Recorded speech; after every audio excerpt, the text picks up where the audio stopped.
We continue our prospect spotlight series for the 2024 NHL draft by highlighting Konsta Helenius on today's episode of Locked On NHL Prospects.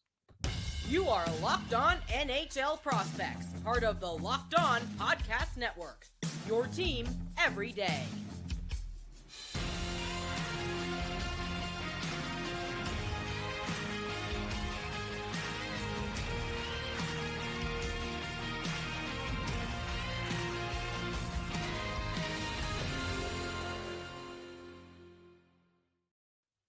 Hello and welcome back to Locked On NHL Prospects, part of the Locked On Podcast Network, your team every day. On this podcast, we break down everything prospects related for you 5 days a week, Monday to Friday. I'm Hattie Kalakash, joined by Sebastian High, and on today's show, we'll be breaking down Konsta Helenius' play in detail on today's prospect spotlight for the 2024 NHL Draft. Helenius is a really interesting prospect. He plays center in the Finnish Liiga right now at the pro level, and he's racking up points right now. So we'll talk about his play, what his tools look like, we'll give him some grades. We'll also talk about the toolkit and the habits in the second segment. And then we'll end things off with our projection of Konsta Helenius and what team would be the best fit. But before I get into any of that, make sure to like and subscribe if you're watching on YouTube. Leave us a comment letting us know who you want us to profile next and what you think of the episode. And if you're listening on your favorite podcasting platform, please leave a rate and review. It helps the channel out a lot. And make sure to make us your first listen of the day. So let's get started here with Helenius. I think we can start with the frame and the points. The points are pretty impressive right now, right? He's up there all time for draft year production in the Finnish Liga, which is a difficult league to rack up points in, right? For sure. Like we only have to go back a couple draft years to look at a player who got drafted first overall with Liga production that was far inferior to what Konsta Helenius' this year has been with Yuri Slafkovsky, Yeah. who was barely cracking double-digit points in his draft year in Liga, and Konsta Helenius, who is a 5'11", 181-pound right shot center who has been playing consistent top 6 minutes with Jukurit in Liga so far this season and has logged 12 goals and 31 points through 40 games. This is a player who is defined by his brain and how he thinks the game. He is extraordinarily intelligent, one of the Yeah. smartest players in the 2024 NHL draft class, and who has been continuously rising up draft boards because he's leveraging his intelligence to produce at the professional level. And as you said, pretty solid professional league. Like, this isn't the greatest league of all time, especially when you compare it to like the SHL, for instance. There's quite a big gap between the two. Yeah. But nevertheless, if you compare it to like the Czech Pro League or, God forbid, the Norwegian Pro League, there's a pretty big gap in there. Oh yeah. And he has 4 goals and 9 points in his last 10 games. He's really started to ramp it up with the offensive production, which has been really promising to see because at the World Junior Championships, he played some pretty solid play-driving hockey, but was not overly involved offensively. So to see him bounce back immediately when he's back in the pro ranks with pretty impressive production and a very recent hat trick, yeah, he's looking quite good. He's a very intriguing prospect. Absolutely, I fully agree. He's the word's intriguing. I think that you know he's all over the place on rankings right now. He's as high as fourth on one ranking. He's as low as 13th on another. So he's kind of popping up all over the place right now. But I think things will consolidate as the year goes on, and people realize that there is a relative amount of offensive upside here with Hellenius. But yeah, I think we can start with the tools here. I think the playmaking is definitely the plus tool of the trifecta offensively. Um, for me, the way that he identifies lane, all of it goes through his brain. I think that Helenius definitely has an elite offensive brain. The passing arsenal itself is pretty wide as well. He's able to throw area passes for his teammates to pick up in stride. He's able to hit them with slip passes under sticks. Loves a hook pass to a trailer in transition as well. Like, there are some definite plus tools playmaking wise. I'd give it a good 6.5, 7. It's not the most refined offensive tool in this draft, but it's definitely a plus tool that'll help him connect with teammates at a higher level once he reaches the NHL. Because I think that's kind of an inevitability with Helenius, right? I don't think there's many scenarios where Helenius's play doesn't translate, but to focus on the tools, really, I think the playmaking is really the best of the three. Have you seen anything from his shot that stands out at all? he gets to goal scoring positions. He gets to high danger areas. He scores those goals from being at the right place at the right time and by leveraging his brain. The actual tool of the shot itself, it's not the most versatile. Like he has a couple of releases that he really quite likes, but it's not like he has a big toe drag in his arsenal or anything very flashy in terms of the goal scoring tools. Yeah. But he hasn't needed to. He's still putting up goals at the Liiga level. But as you mentioned, the playmaking is certainly the most impressive of the trifecta of the handling, shot, and playmaking abilities. But I don't think it's been by like the largest of margins. Like I would call his playmaking probably a 6.5 grade. As you said, he has a really decent arsenal of passing tools, especially when he's in motion. He's really quick to process when he sees a situation that needs to be solved with a very specific pass. He applies that knowledge pretty consistently and very intelligently. In the offensive zone, it's interesting. Like he's trying a lot of slot passes. He's trying to be daring offensively at times. Especially in the last like 2 months, I've seen him try more like high risk offensive plays in terms of the passing game, but it's led to his accuracy and the actual efficiency of his playmaking game to decrease a little bit. And Yeah. I'm curious to see if that translates like with time, if that really refines his playmaking game and allows him to really foster it and grow it, or if it's kind of a line that he doesn't need to cross and doesn't help him very much Yeah. because I've seen him make some decisions that just aren't all that intelligent in terms of the playmaking game in a desire to take risks, where the desire to make a big play kind of trumps the smart play in the Mhm. moment. But I think he's at his best when he falls back on his intelligence as the foundation of all of his plays. So I think being a little bit more conservative actually helps him a lot in the offensive zone, retaining possession, being patient, and not trying to force passes towards the slot when the lanes aren't there.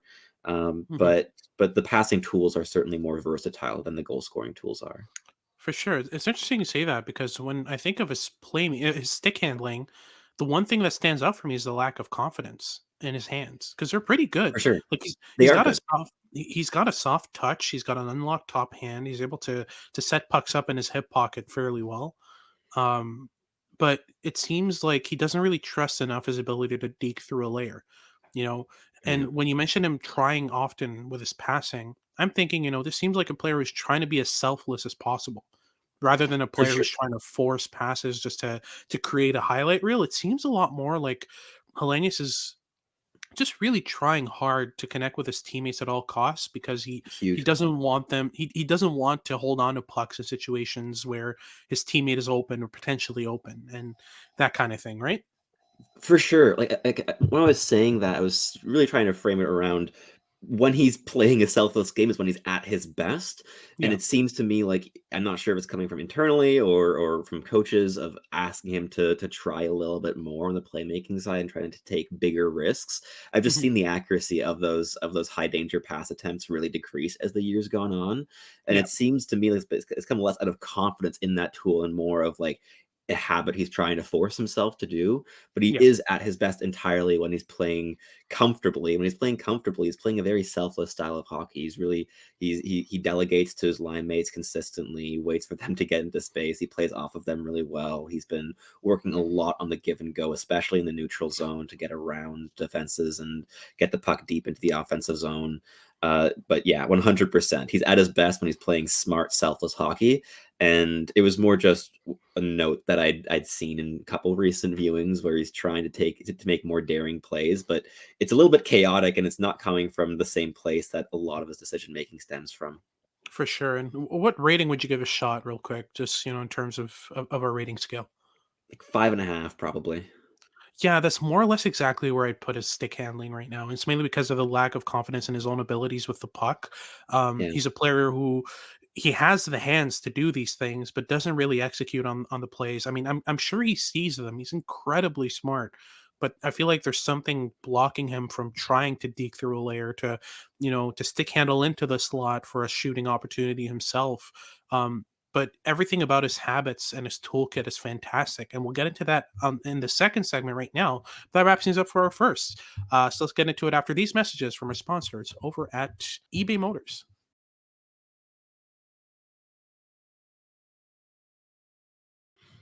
Passion, drive, and patience. What brings home the winning trophy is also what keeps your ride or die alive. eBay Motors has everything you need to maintain your vehicle and level it up to peak performance. From superchargers to roof racks to LED headlights and far more. Whether you're into speed, power, or style, eBay Motors has got you covered. With over 122 million parts for your number one ride or die, you'll always find exactly what you're looking for. And with eBay Guaranteed Fit, which is available to US customers only, your part is guaranteed to fit your ride every time or your money back. Because with eBay Motors, you're burning rubber, not cash. With all the parts you need at the prices you want, it's easy to turn your car into the MVP and bring home that win. Keep your ride or die alive at ebaymotors.com. Eligible items only, exclusions apply. Alrighty, so moving on to Konsta Helenius' toolkit and habits. I think this is where it shines with Konsta Oh, yeah. Helenius here. Like this is his bread and butter. I can't name you many players who think the game better than Konsta Helenius in this draft here, right? Like his processing of the game, his hockey sense, offensively and defensively, and his decision making in transition. Like in all three zones, he's making really, really good plays, right? He really is. He's an excellent scanner. Like the scanning habits are certainly one of the big strengths in his arsenal that allow him to really leverage the intelligence and the processing speed to the maximum. And he's been one of the few players in this draft class that's been able to really do that to like impressive efficiency at the pro level against good professional competition. Yeah, like the scanning habits are really central. But as you mentioned, it's a consistency in his habits in all three zones. He scans in terms of the offensive zone to find space, but also defensively to see where when he needs to support when there's being when, for instance, his defenseman who has the puck behind the net is being pressured, he consistently drops low to provide an outlet option and to Yeah, help release pressure. And he has a really keen understanding of what his teammates need from him in specific situations. And yeah, he very instinctively and intuitively goes and does exactly that. He supports his line really, really well. He's a yeah, true play connector.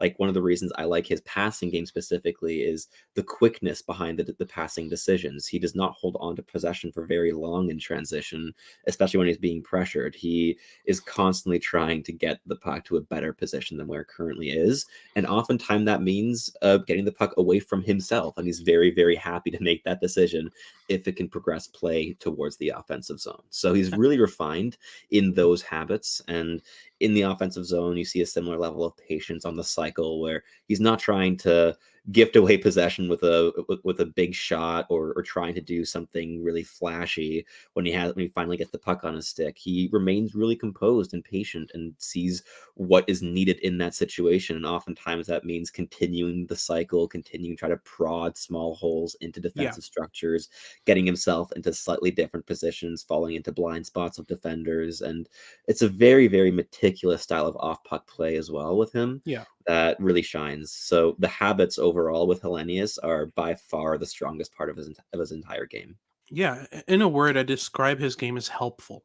Like he's just Very. helping all over the ice. That's all he does all game is just help his He's very teammates. conscientious of his teammates on the ice. He does Yeah, exactly what they need from him.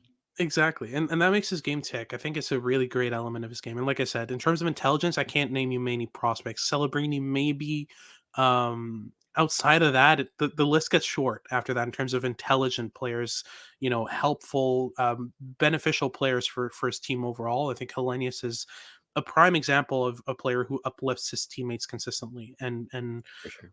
tries to hit them in favorable positions constantly. I also think the habits defensively are just really refined for a player his age. He's a really, really mature style of player. Um, Yeah, he thinks the game at an advanced level defensively. He anticipates threats early. He closes gaps with the right timing. He doesn't overdo it, doesn't undershoot it either.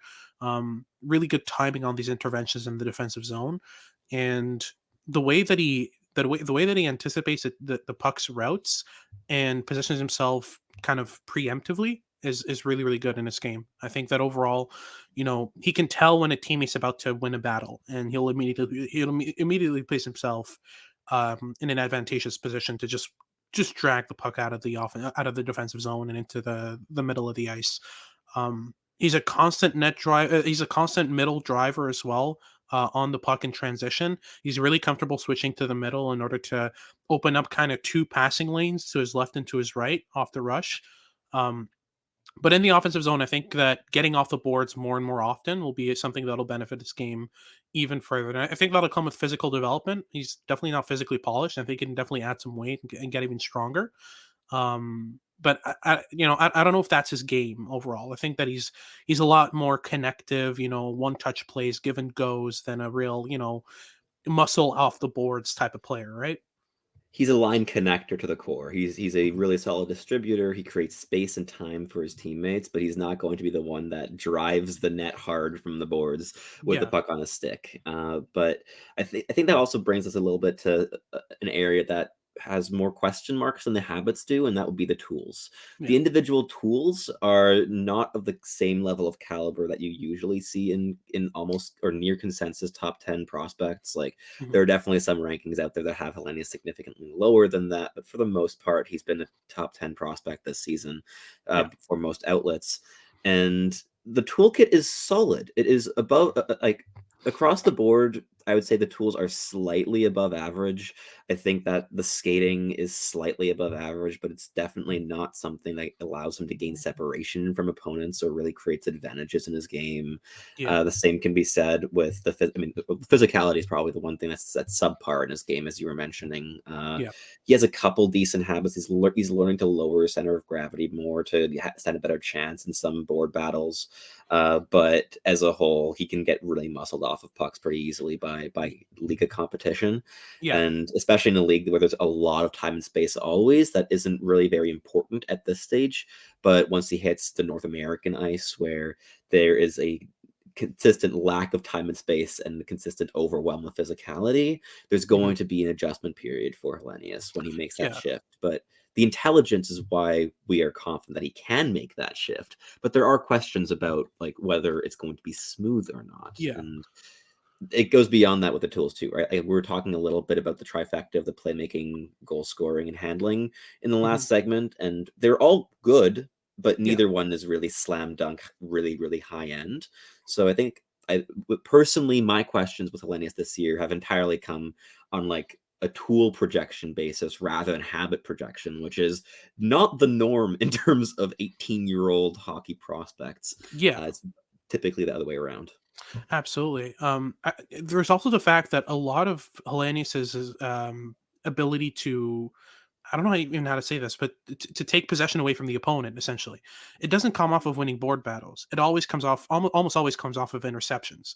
Like when Yeah. he's individually taking care of switching sides possession wise, it's mainly through interceptions, having a stick in the right lanes, and just picking off pucks in transition. He's really good at anticipating play. He's really good at reading his opponent's intentions and reacting appropriately, but he's not the type of player to take a defenseman to the boards, pin them there, win the puck, cycle it. That's not his game. No. He's mainly going to be playing in the middle of the ice, in open ice. You'll rarely see him intervene on the boards by himself.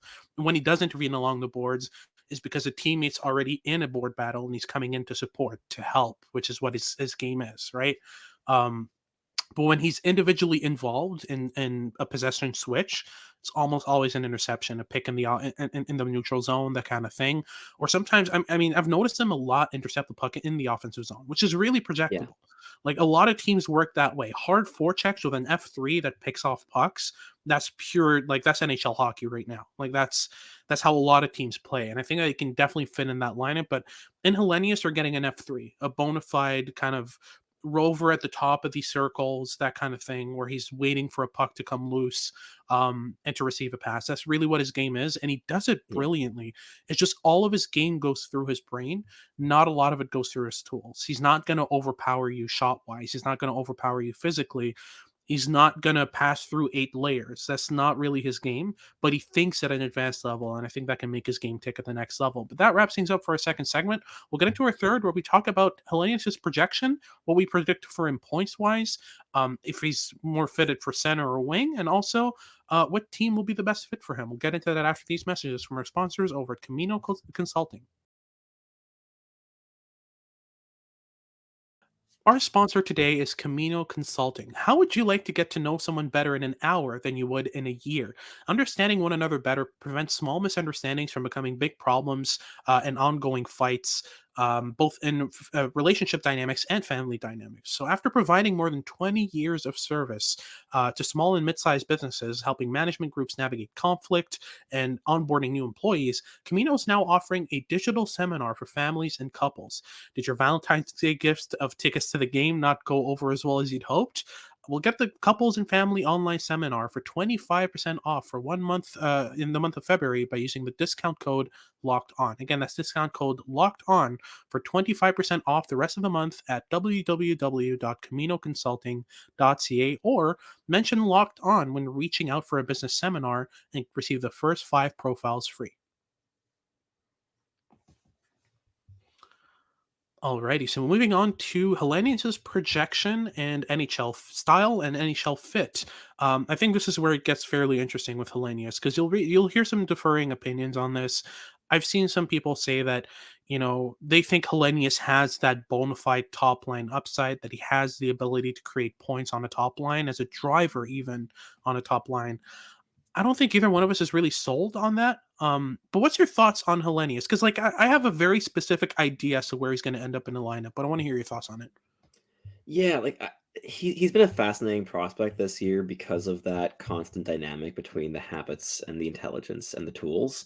Like at this point, at this stage, he is sitting at ninth on my personal ranking, which is a little bit of a fall from where he was at a couple months ago. And he's in a tier that stretches down all the way down to 19. So he's in a bit more of an open range for me now than he was like earlier on this season, as I've gotten a little bit more skeptical with the tools and the overall high upside. Like I don't really see him being anything more than a facilitator on the wing on top line. I can't see him being a play driving number one centerman.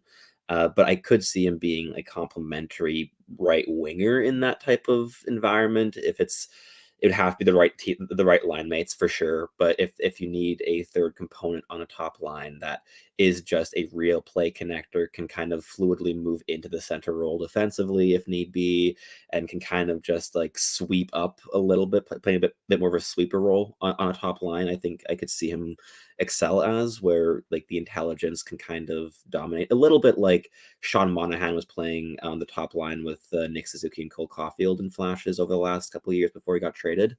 I think that type of role could fit for Konsta Helenius, but I think the comfortable projection with him would be a play connecting second line center. Think more along the lines of a Philip Deneau than a super high toolsy player, Yeah. stylistically at least, with certain differences between them, obviously, and probably less defensive upside in favor of a bit more transition and offensive upside. But he's really interesting, but he's very projectable because of just how intelligent he is. And I think that while the tools do add questions of just how high the upside is, I think they're more than good enough to solidify a role on a second line, especially as a play connector with two toolsy wingers. I think he would really excel, but he would need to be surrounded by players that can kind of uplift his game and facilitate the intelligence translating into offensive production. For sure. Yeah, I think for me, the thing is, I'm a bit on the same page with you in the sense that I don't really see Helenius becoming really much more than a second line center, but have a Yeah. lot of trouble seeing him become anything less. For me, he's a player who I see a very clear path to him as your bona fide play driver on the second line. He reminds me a bit of Mikhail Granlund in increments. In terms of the playmaking ability, the transition game, and the overall, think your way out of problems and think your way out of, think your way into opponents' brains type thing that he plays. Definitely less hands than Granlund. Yeah. The hands are definitely less impressive, and he's definitely more defensively capable. But in terms of a role he'll play on a team, I think is fairly similar. Um, Which is and also an interesting comparison because of the similarity between the two in terms of draft year production. yeah, Like Helenius currently sits seventh all time in draft year production in Liiga for players that have played 15 or more games.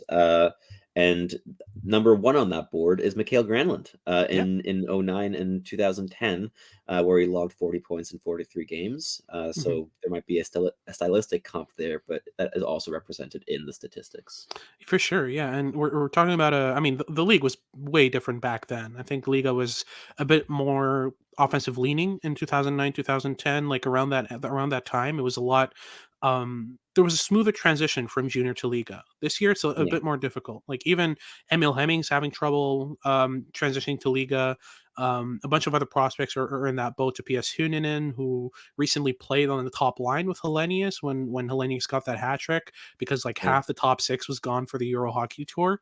Um, Helenius was on that top line and playing fairly well, and Huninen was next to him, and he's another. I mean, Finnish prospect who's been struggling to put up points in Liga. It's not an easy league to transition from junior to that league too. So the fact that Elenius is doing this year is fairly interesting. I still think that the overall upside, in terms of the tools that he has and how he projects at the next level, almost definitely going to be a second line center. Like I said, a lot of difficulty seeing him become anything more, but just as much difficulty seeing him become anything less, just mainly due to how incredibly smart he is and how helpful he is. He's a player who's going to win his spot in the top six by just being a coach's favorite.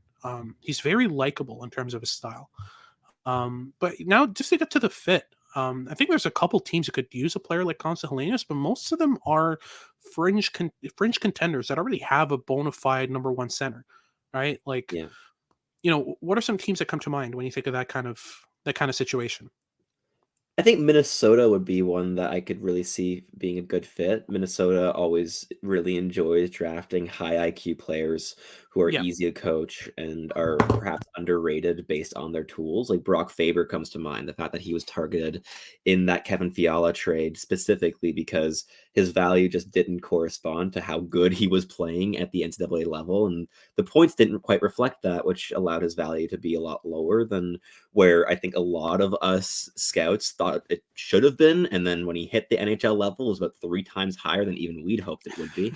Yep. So they have a real appreciation for those high IQ, solid players. And they have Marco Rossi, who is playing some pretty solid hockey. If you have a 1-2 punch of Helenius and Rossi, you have the ideal combination of high intelligence, top six young centers who would also make like roster like a roster blender be very very easy with those two centers because they play quite similar games in some ways where of course like Rossi has a lot better of a motor than Helenius does, Yeah, but stylistically, especially on puck, they play quite similar games. for sure. So I think he'd be an interesting fit there. It would not necessarily be addressing a need that Minnesota is lacking, but more doubling down on a philosophical approach with Mhm. them. But what other teams would fit in your eyes? I keep circling back to Ottawa mainly because of Tim Stützle on the first line. I Yeah, feel like having Helenius as a second line center behind him, it sets both the team up and Helenius up for success. But I think that Ottawa's need for a right-handed D is a bit more pressing. But depending if they're able to pick it up as the year goes on and put themselves into the kind of 10-15 conversation, and guys like Levshunov, Perek, are gone, I think that'll be an interesting kind of situation for Constantly and to slot into. Other than that, I mean, I don't know. In terms of the teams that are going to be picking in the range where Hellenius is almost definitely going to be available, the kind of 7 to 12 range. Calgary would be interesting, but I'd say Calgary has a more pressing need for a star up front. Right yeah. now with Jonathan Huberdeau not really doing all that well, and with Matt Coronado not projecting as well as he was initially thought to be projecting, even though he's been fairly good, like it's not overwhelming. I have trouble seeing anyone in their forward core that can become a bona fide top liner, and Hellenius isn't that either. So Do you want one yeah, one really fun idea that I think sure. would be enjoyable? The New Hmm. Jersey Devils. I Oh, think Helenius would absolutely. fit in really nicely in that core. There would be zero pressure for him to be a 1C. I mean, no one's gonna take that away from Jack Hughes. Nope. And there's a lot of young talent on that team, like being surrounded by players like Dawson Mercer, where you also have the intelligence being really, really key to his value on the ice. I think Hmm. Helenius would slot in terms of the organizational philosophy really, really smoothly into that forward core. And while they are definitely on the fringe end of where Helenius Helenius might still be available come draft day, that would be a really fun fit in my eyes. Oh, I agree. That would be great. But that wraps things up for today's show. Thank you very much for tuning in. If you're watching on YouTube, please like and subscribe. Leave us a comment letting us know what you thought of the episode, what you think of the player, and who you want us to talk about next. And if you're listening on your favorite podcasting platform, please leave us a rate and review. It helps the channel out a lot. And make sure to make us your first listen of the day. For your second listen of the day, make sure to check out Locked On Sports Today. They got all your news and updates about what's going on around sports. And make sure to tune in for our next shows as we continue our prospect spotlights for the 2024 NHL Draft. This has been Hattie Kalakash with Sebastian High, and we hope you tune in next time.